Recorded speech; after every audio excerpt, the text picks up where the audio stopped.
नमस्कार, सुबह के 9 बजने वाले हैं। वक्त है 9 की 9 खबर का और मैं हूं आपके साथ विभा उपाध्याय। और बुलेटिन की शुरुआत इस वक्त बड़ी खबर के साथ। खबर बेतिया से आ रही है, जहां शराब की जांच करने गई पुलिस टीम के ऊपर हमला कर दिया गया है। उपद्रवियों की तरफ से पुलिस टीम के ऊपर हमला किया गया है। पुलिस और एएलटीएफ टीम पर यह हमला इस वक्त बड़ी खबर सामने आती हुई सब इंस्पेक्टर संतोष का सिर फट गया है, जो जानकारी इस वक्त सामने आ रही है। इस दौरान 4 सिपाही भी घायल हुए हैं। मामले में 11 नामजद और 125 अज्ञात लोगों के खिलाफ केस दर्ज किया गया है। मझौलिया के करमवा वार्ड संख्या 1 की यह घटना, जहां पर पुलिस टीम के ऊपर ही हमला कर दिया जाता है। और इस पूरे मामले में सब इंस्पेक्टर संतोष का सिर फट गया है, जबकि 4 सिपाही जख्मी बताए जा रहे हैं, जिन्हें चोटें आई हैं। शराब की जांच करने के लिए पुलिस टीम देखिए यहां पर पहुंची हुई थी, लेकिन कैसे इस टीम के ऊपर अचानक से हमला कर दिया जाता है, जिसमें महिलाएं भी हैं, बच्चे भी हैं, पुरुष भी आपको नजर आ रहे होंगे। इन लोगों के हाथों में डंडे और इन्हीं से हमला पुलिस टीम के ऊपर किया गया, जिस दौरान पुलिस वाले जख्मी हुए। सब इंस्पेक्टर संतोष का सिर फट गया, 4 जवान जख्मी हो जाते हैं। अब इस पूरे मामले को लेकर 11 नामजद और 125 अज्ञात लोगों के खिलाफ मामला दर्ज किया गया है। थाना के एएलटी टीम और थाना के गश्ती दल के द्वारा करमवा वार्ड नंबर 1 में ड्यूटी के जांच हेतु गई टीम पर वहां के कुछ व्यक्तियों द्वारा हमला किया गया और जांच को प्रभावित किया गया। इस मामले में एक सिपाही को भी चोट आई हुई है। प्राथमिकी दर्ज की गई है। प्राथमिकी संख्या है 393/22। इसमें कुल नामजद 11 अभियुक्तों को बनाया गया है और अज्ञात 100 से 125 व्यक्तियों पर प्राथमिकी दर्ज की गई है। गिरफ्तारी। तो बेतिया के मझौलिया की ये तस्वीर आप इस वक्त देख रहे हैं और संवाददाता प्रफुल्ल हमारे साथ इस वक्त फोन लाइन पर जुड़ गए हैं। प्रफुल्ल, क्या जानकारी मिल रही है इन लोगों की तरफ से? पुलिस वालों पर जब हमला किया गया तो क्या पुलिस टीम पूरी तैयारी के साथ यहां पर नहीं पहुंची थी, या उन्हें अंदेशा नहीं था कि इस तरह का कुछ हो सकता है?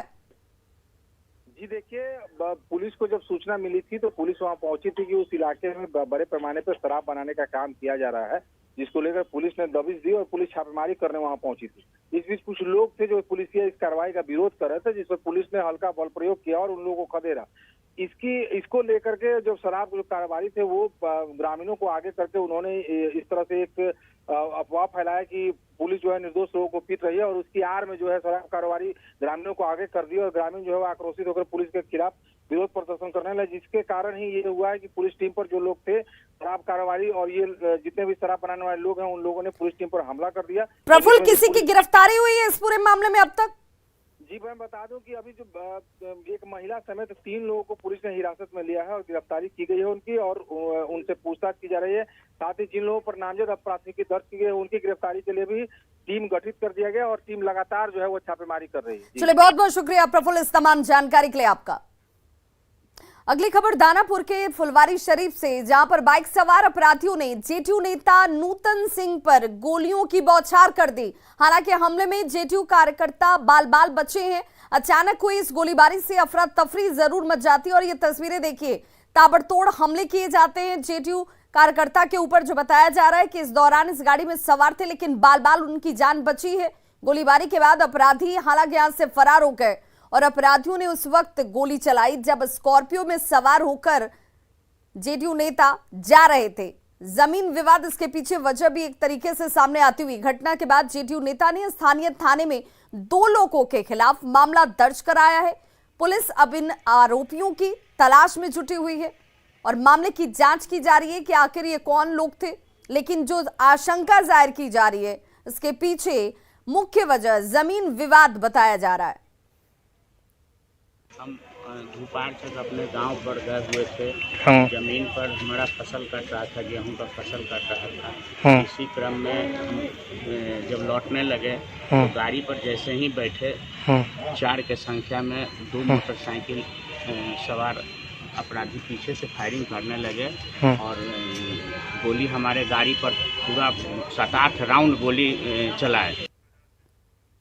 और बड़ी खबर इस वक्त गया से आ रही है, जहां न्यूज 18 की खबर का बड़ा असर हुआ है। सोनू मामले में सीएम ने संज्ञान लिया है। आपको बताते चलें, सोनू के शव को भारत लाया जाएगा। इसे लेकर मुख्यमंत्री नीतीश कुमार की तरफ से अधिकारियों को निर्देश दिए गए। न्यूज 18 ने इस खबर को प्रमुखता से चलाया, जिसका असर अब इस वक्त सामने है। सोनू के परिजन जो हैं वो बेटे के शव के इंतजार करते हुए 9 दिन बिता चुके हैं। आज ये 9वां दिन है जब माता पिता इस इंतजार में बैठे हैं कि भारत सरकार की तरफ से, राज्य सरकार की तरफ से इसे लेकर कोशिशें तेज की जाएंगी, शव को लाया जाएगा। सोनू रूस में मेडिकल की पढ़ाई करने के लिए पहुंचा हुआ था और मेडिकल की पढ़ाई जुलाई महीने में उसकी समाप्त हो रही थी। उससे पहले ही मौत की खबर आ जाती है परिजनों को। शव का इंतजार करते हुए भी 8 दिन बीत चुके हैं। अब मुख्यमंत्री नीतीश कुमार की तरफ से इस पर संज्ञान लिया गया है और अधिकारियों को निर्देश दिए गए हैं जल्द से जल्द भारतीय दूतावास के साथ संपर्क स्थापित किया जाए और सोनू के शव को परिजनों तक पहुंचाया जाए।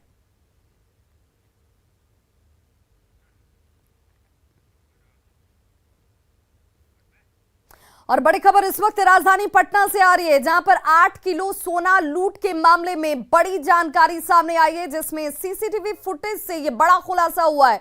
5 की संख्या में पहुंचे अपराधियों ने लूट की वारदात को अंजाम दिया। लूटकांड में डकैती में शामिल 5 की संख्या अपराधियों की बताई जा रही है। अब इन लोगों की गिरफ्तारी के लिए, इस लूट के उद्भेदन के लिए सीआईडी और एफएसएल की टीम के साथ डॉग स्क्वाड भी जांच में सहयोग करती नजर आएगी। आपको बताते चलें, इस लूटकांड को लेकर एक बार फिर से कानून व्यवस्था के ऊपर सवाल खड़े होने शुरू हो गए, सुरक्षा को लेकर सवाल खड़े होने शुरू हो गए। 8 किलो सोना लूट का ये पूरा मामला, जिसमें अब ऐसा सीआईडी और एफएसएल की टीम पर सबकी निगाहें टिकी हैं।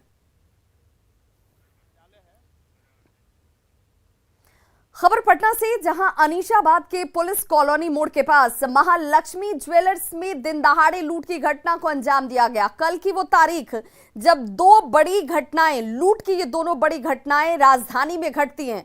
हथियार के बल पर 6 की संख्या में आए लुटेरों ने दुकान में घुसकर तिजोरी में रखे सोने और जेवरात जो थे यहां पर उनकी लूट कर ली। आधे घंटे के अंतराल में 100 मीटर की दूरी है।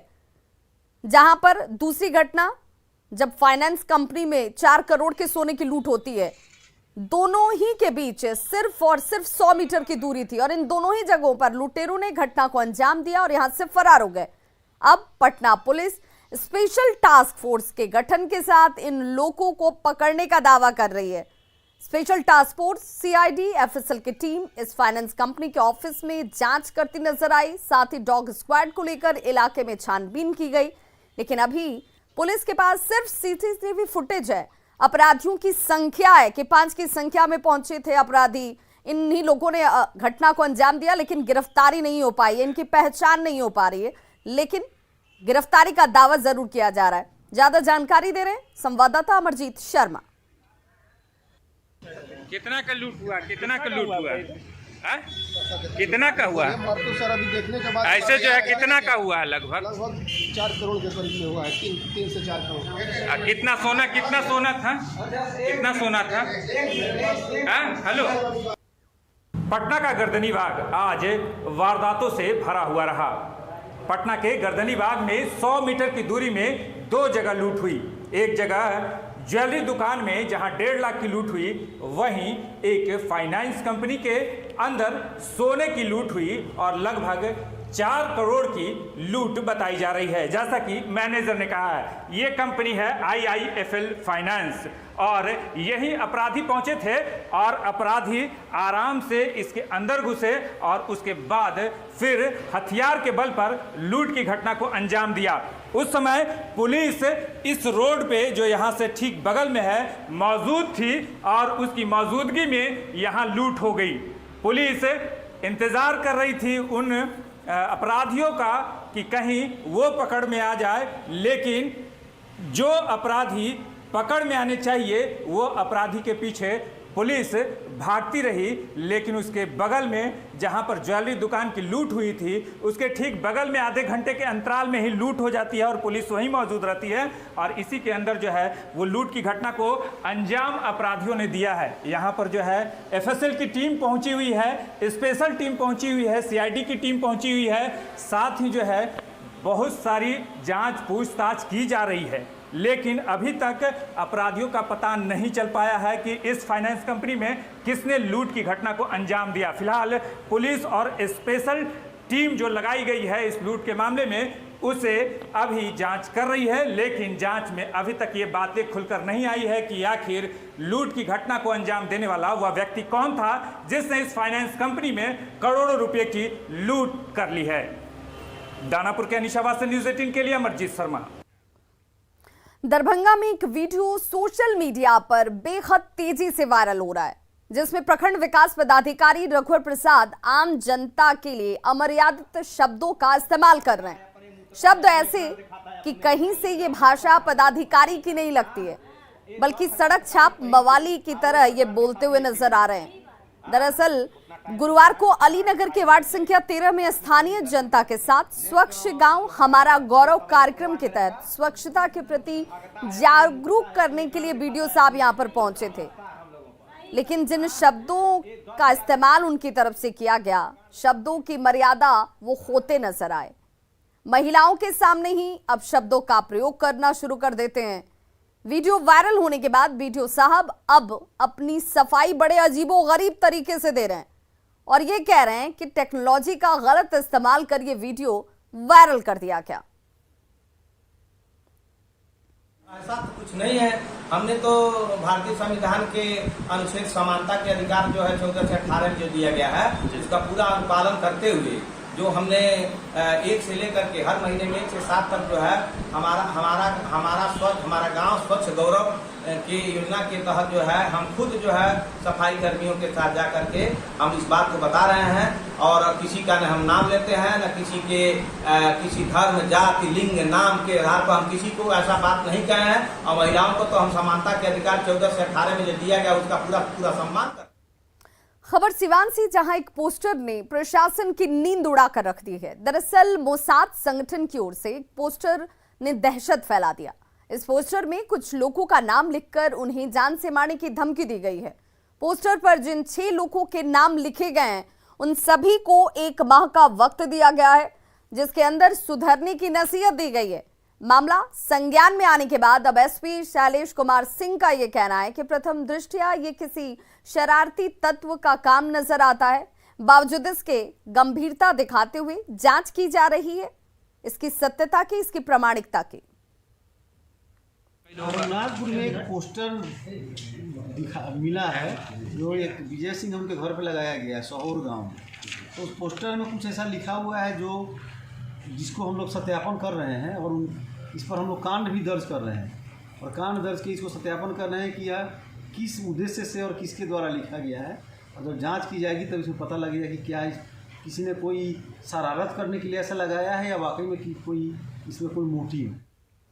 बेगूसराय में आग लगने से 4 घर जलकर राख हो गए। घटना भगवानपुर थाना के गेहूनी वार्ड संख्या 4 की बताई जाती है और ये तस्वीर आपके टीवी स्क्रीन पर शुक्रवार देर रात की तस्वीरें, जहां अचानक से आग लग जाती है और आग लगने की वजह से गांव में अफरा तफरी मच गई।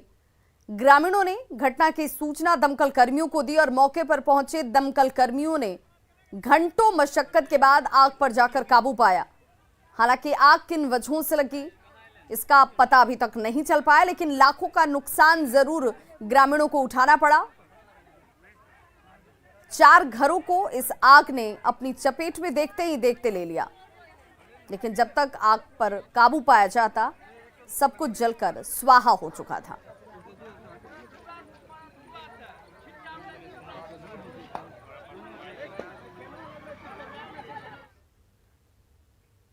गढ़वा के जंगलों में बीड़ी पत्ता माफिया हावी हैं और हाल के दिनों की अगर बात करें तो महज 15 दिनों में जंगलों से करीब 4 करोड़ के राजस्व का नुकसान बीड़ी पत्ते के अवैध कारोबार से सरकार को अब तक पहुंचाया जा चुका है। दरअसल नक्सल प्रभावित भंडरिया में बीड़ी पत्ता माफिया बेखौफ हैं, बेधड़क यहां पर ये माफिया सक्रिय नजर आते हैं। यहां पर उनकी करोड़ों रुपए की सरकार को चूना लगाने के लिए लोगों से स्थानीय स्तर पर कहीं ना कहीं सांठगांठ नजर आती है। आपको यह भी बताते चलें कि भंडरिया में जंगल को 3 जोन में बांटा गया है। भंडरिया ए, बी और सी। भंडरिया सी ब्लॉक के जंगल में पलामू टाइगर रिजर्व का भी इलाका आता है। जहां से बीड़ी पत्ता तोड़ने की पूर्णतः मनाही है। बीड़ी पत्ता ठेकेदार जंगल के ए एरिया और बी एरिया से बीड़ी पत्ता को तोड़ते हैं, ठेके पर लिया जाता है, लेकिन सी जंगल का ठेका नहीं दिया जाता। चालाकी से ए और बी से बीड़ी पत्ता तोड़कर ये लोग लेकर जरूर निकलते हैं, लेकिन उसी सी जंगल से तोड़कर बीड़ी पत्ता का अवैध तरीके से कारोबार भी यहां पर इन माफियाओं की तरफ से किया जा रहा है। ठेकेदार करोड़ों की अवैध कमाई करते हैं, नीचे से लेकर ऊपर तक के लोगों में हिस्सा भी बंटता है। और हाल के दिनों की अगर बात कर लें तो ग्रामीणों ने बीड़ी पत्ता लदे 2 ट्रैक्टर को जब्त कर वन विभाग को सौंपा भी था। ये सारी कार्रवाई ग्रामीणों के स्तर पर जरूर की गई, लेकिन जिसके लिए ये दायित्व सुनिश्चित किया गया है वो यहां एक्टिव नजर नहीं आते और इसीलिए मिलीभगत के आरोप लगा रहे हैं। भंडरिया इलाके में नक्सलियों का गढ़ बूढ़ा पहाड़ भी है और ऐसे में इस गोरख धंधे में नक्सली और माफिया गठजोड़ के शामिल होने की पूर्णतः आशंका जाहिर की जा रही है। वहीं सीमा क्षेत्र की बात कर लें तो सीमा क्षेत्र से बाहर का मामला बताकर वन विभाग अपना पल्ला झाड़ लेता है। भंडरिया प्रखंड में इस क्षेत्र में ए बी सी करके है, तो कौन कौन ए में आता है, के बी में आता है, के में सी में आता है, तो उतना तो हम पूछ रहे थे, तो फिर जिससे तो हमको पता नहीं चला। लेकिन पता चला कि जो हमारा भंडरिया क्षेत्र का है, जो मर्दा, भंडरिया, बिंदा, लिपटी, नगनाहा, पर्रो, कुरुन, इस क्षेत्र में टेंडर अति नहीं हुआ है बीड़ी पत्ता का, तो अवैध तरफ से ला रहा था। तो हमको पता चला कैसे सब बात, वही हम रात में गाड़ी को रुके थे। तो पीटीआर का जो पड़ता है वो मेरे कंट्रोल से बाहर, हम उसके उत्तराधिकारी नहीं है, अधिकारी नहीं, हम उसमें कंट्रोल कुछ कार्रवाई नहीं कर सकते। यानी कुल मिलाकर ये माना जाए कि अवैध तरीके से पत्ती टूटता है। वैध के साथ अवैध भी हुआ है, वैध के साथ अवैध भी हुआ है। अरे संसार में सब जगह जो अवैध होता है, अवैध दोनों काम होता है। वैध के आड़ में लोग काम करता ही है। यहाँ भी हुआ। जहाँ तक संभव होता है विभाग स्तर से जो भी है, सरकारी कर्मचारी जो भी है, अपने क्षमता के अनुसार वो कार्रवाई करता है। मुंगेर में आवास योजना के नाम पर अवैध वसूली का मामला सामने आया है। मामला तारापुर अनुमंडल के बेहमा पंचायत स्थित देवगांव वार्ड संख्या 12 का है और लाभुकों ने इस पूरे मामले की शिकायत बीडीओ से भी की है। मामले की जांच की मांग लगातार इनकी तरफ से की जा रही है। लाभुकों की शिकायत पर प्रखंड विकास पदाधिकारी ने आरोपों की जांच के लिए टीम का गठन किया है और आरोपियों के खिलाफ जल्द से जल्द कार्रवाई की बात कह रहे हैं। नीरज जो है पिता उदय सिंह 15,000 पहले ले चुका है, 2-3 साल पहले सब महिला से अलग अलग करके लिया है, जो कि फिर मकान बन रहा है, किसी को दूसरा किस्त है, पहला किस्त है बन रहा है तो फिर 20-20 हज़ार रुपया मांग रहा है। हम लोग गरीब आदमी खाने कमाने वाला नहीं देने पर आरोप लगा रहा है, बोल रहा है कि मकान नहीं बनने देंगे। व्यक्ति द्वारा व्यक्ति पर यह आरोप लगाया गया द्वारा कि उनके द्वारा पैसा की वसूली की गई है, जिसमें प्रखंड विकास पदाधिकारी से हमारी बात हुई। उसने भी जांच के लिए बोला है और जांच के लिए श्रम प्रवर्तन पदाधिकारी और आवास पर्यवेक्षक दोनों को आज भेजा गया टीम जांच की जाएगी। जांच में अगर तथ्य सही पाया जाता है तो उस शख्स के विरुद्ध जो कानूनी कार्रवाई की जाएगी। और अब बात अतिक्रमण पर चलती है बुलडोजर की। जी हां, बगहा में अतिक्रमण पर बुलडोजर चला और रास्ते पर बनाई गई दीवार को तोड़ दिया गया। करीब 10 साल से रास्ते को बंद कर दिया गया था क्योंकि इसी रास्ते पर अतिक्रमण किया गया था। अतिक्रमण करने वालों को कई बार इसे लेकर नोटिस दिया गया, लेकिन जमीन को खाली नहीं किया जा रहा था, जिसके बाद प्रशासन ने बुलडोजर से इस अतिक्रमण को हटा दिया है। तो खबरों का सिलसिला लगातार जारी है। आप देखते रहिए न्यूज़ 18 बिहार झारखंड। यहां खबरों का सिलसिला कभी नहीं थमता।